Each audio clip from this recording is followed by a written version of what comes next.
So I travel the world, and here's the vibe of Chicago in 2024. First of all, when it's the winter, it's definitely cold. At one point during this trip, this was for a visit to the Chicago Dental Society midwinter meeting, this massive conference for dentists. We came here to get some leads, and we absolutely killed it, getting 49. The weather, at one point, it started snowing. It was cold, it was gray, and the snow caught everybody off guard. But I will say, after you got over the initial shock of snow, it was quite beautiful. But again, I live in Dubai where it's like 80 degrees right now.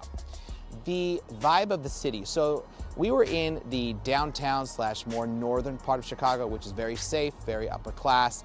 And once you kind of get south of that little riverside near Millennial Park and deeper into the city, it gets a little bit grimy. At night, I could see there's a lot of homeless, a lot of people screaming, a lot of, it just didn't feel safe. That's kind of the vibe. It's just a classic big city in America. So it has its nicer parts and it has its more grimy parts. Also, I'll notice the city was kind of dirty. I mean, there was a good amount of trash everywhere.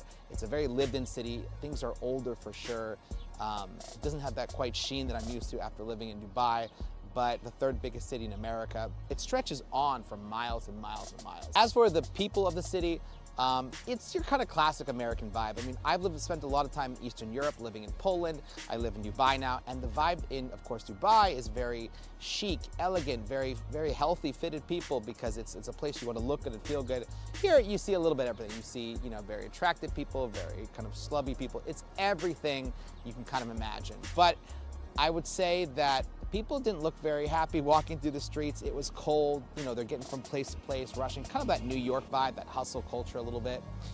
I had a lot of good conversations with people in Chicago, mostly in the Uber rides. It is iconic. It does kind of wow you with its skyscrapers. It's really nice being out by the lake, as you can see right here. I'm right near the Shedd Aquarium. It's not a city I'll probably visit too often, but of course this conference was fantastic. And right now with this view, you can't really complain, can you?